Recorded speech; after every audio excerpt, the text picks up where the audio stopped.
고통도 없고 권태도 없는 상태라면 그것이 곧 행복이다.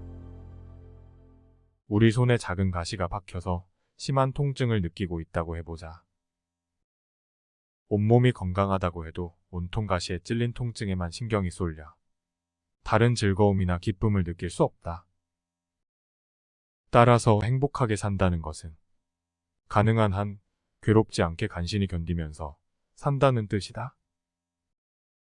오로지 기쁨과 쾌락이 행복의 목표라면 우리는 늘 자기 자신에 대한 불만과 이웃에 대한 시기와 질투로 더 큰 고통에 사로잡힐 뿐이다. 어떤 사람이 세상에서 행복을 얼마나 누리는가를 측정해 보려면 기쁨보다 괴로움이 얼마나 많은가를 따져봐야 한다. 괴로움의 내용이 작을수록 그가 누리는 행복은 크기 때문이다. 큰 불행이 닥치면 작은 근심 따위는 거들떠볼 경황도 없다. 큰 그늘은 작은 그늘을 덮어버린다. 지나치게 관대하고 타정하면 상대방은 무례해진다. 환경이 변하면 이해관계도 변하기 때문에 상대방의 태도나 행위도 달라질 수 있음을 명심하라. 우리는 인생이 힘들다고 한탄하지만 어쩌면 그 점이 바로 인생이 주는 최대의 선물일지도 모른다. 남이 거짓말을 하고 있다는 생각이 들면 그것을 진실로 받아들이는 듯한 태도를 취해보라.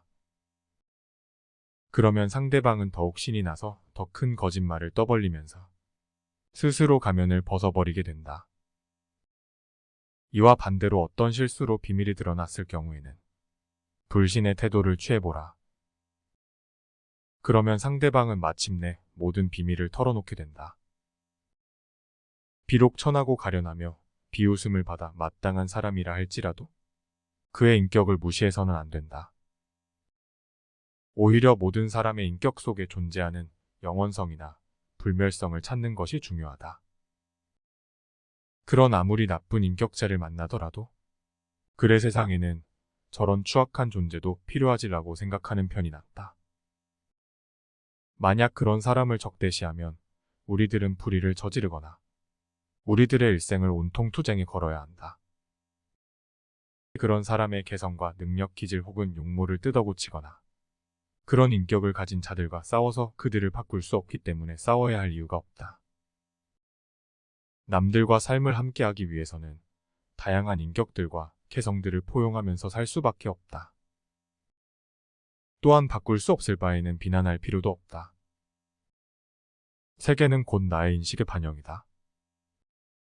불쾌한 일을 무시하고 과소평가하는 것은 행복을 위한 훌륭한 처세법이다. 최상의 보물은 명랑한 표정과 쾌활한 마음이다. 힘들고 괴로울 때 위안은 자기보다 더욱 고통받는 존재를 바라보는 일이다. 모든 진리는 인정받기 전에 세 단계를 거친다. 첫째 조롱받고 둘째 반대에 부딪히고 셋째 자명한 진실로 간주된다. 교만의 그늘이 무수한 장점을 가려버리는 일은 흔하다. 예의는 지혜에 속하고 무례는 무지에 속한다. 인간은 자신을 찬양하는 사람보다 자신을 경멸하는 사람에게 더 신경을 쓴다. 지혜로운 사람은 생각과 말 사이의 간격을 유지한다. 성격이 소유물보다 행복에 더 큰 영향을 끼치지만 사람들은 정신을 수양하기보다는 재산을 늘리려고 애쓴다. 고독을 사랑하는 습관을 가져야 한다. 남들과 달리 뛰어난 개성을 지닌 사람은 본질적으로 타고난 것이 고립의 성향이기 때문에 젊은 시절에는 어려움을 느끼지만 나이가 들면 오히려 자유로운 기분을 갖게 될 것이다. 고립의 습관에 더하여 자기 자신을 친구로 삼는 습관까지 가진다면 그것이 제2의 천성이 되기도 할 것이다. 젊은 시절에는 고독을 사랑하는 습관이 어려웠다면 이제는 그런 마음이 아주 편안하고 쉬울 것이다. 나이가 들면 고독한 마음은 마치 물을 만난 물고기처럼 아주 자연스럽게 되는 것이다. 우리의 모든 불행은 혼자 있을 수 없는 데서 생긴다. 세상에는 어디에서나 모든 것들에 들러붙어서 우리를 괴롭히는 천민무리가 있다고 한다. 그들은 단지 자신의 무료함을 벗어나기 위해서 무수히 때로 몰려다니는 해충과도 같은 존재이다. 스스로 정신적 온기를 충분히 지닌 사람들은 굳이 그 무리에 섞일 필요가 없을 것이다. 지적으로 뛰어난 사람들은 고독한 생활로 이중의 이점을 얻는 것이다. 하나는 자기 자신과 함께 할 수 있다는 이점일 것이고, 다른 하나는 타인과 함께하지 않는다는 이점일 것이다. 모든 교제에는 강요와 위험이 따른다. 이것을 감안할 때 두 번째 이점이 크다. 사교란 때로는 도덕적으로 문제가 있거나 불합리한 사람과도 접촉하게 되므로 위험한 일이기도 할 것이다. 사교가 필요하지도 않을 만큼 많은 것들을 지니고 있다는 것은 그 사실만으로도 큰 복이다. 우리가 겪는 많은 문제들이 인간관계로 인해 생긴다. 우리는 살면서 어쩔 수 없이 속된 사람들과 만나야 하듯이 파리떼처럼 가는 곳마다 우글거리면서 모든 것을 더럽히는 책들을 만나야 한다. 그런 나쁜 책들은 의외로 우리 주위에 흔하게 널려 있다. 그런 것은 쭉정이처럼 알맹이가 없다. 그렇다.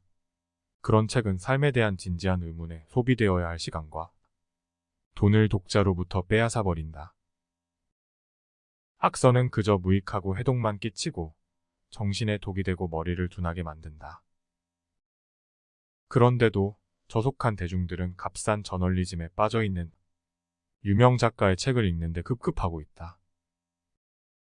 오늘날의 풋내기 작가들은 숨막힐 듯한 좁은 관념 속에서 매번 똑같은 글쓰기를 되풀이하고 있다. 그런 이유로 우리들이 살고 있는 현대는 저속성에서 좀처럼 벗어나기가 힘들다.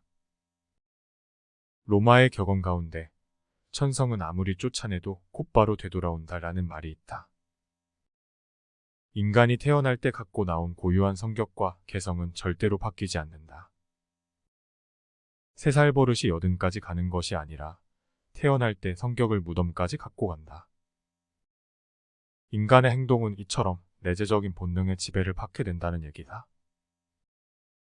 따라서 어떤 이유로든 한번 절교한 친구와 화해하는 것은 잘못이다.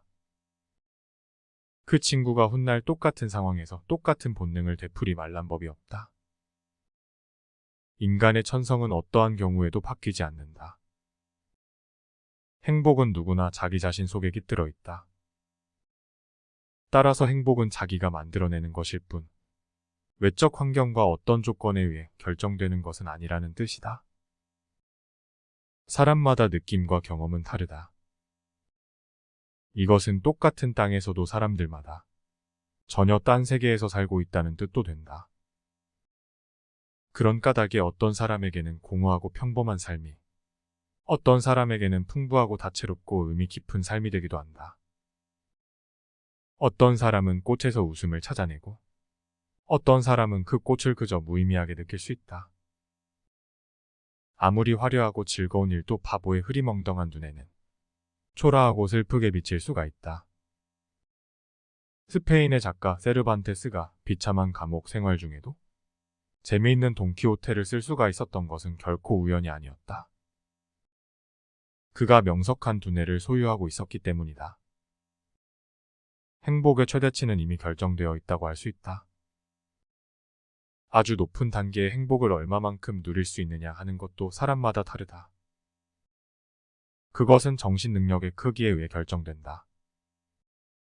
정신 능력이 작고 좁은 사람은 그 크기를 스스로 넓힐 수 있는 힘도 없다.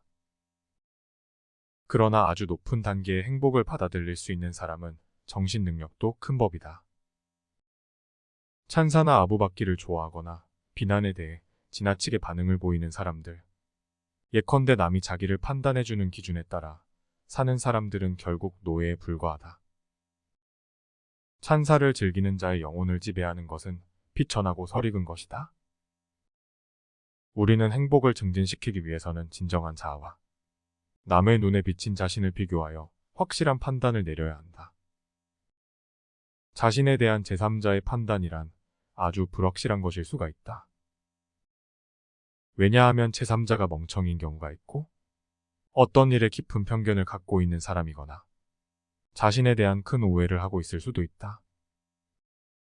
어떤 경우 사고방식이 천박하거나 무가치한 사람일 수 있고 소견이 좁고 생각이 빈약한 사람일 수도 있기 때문이다.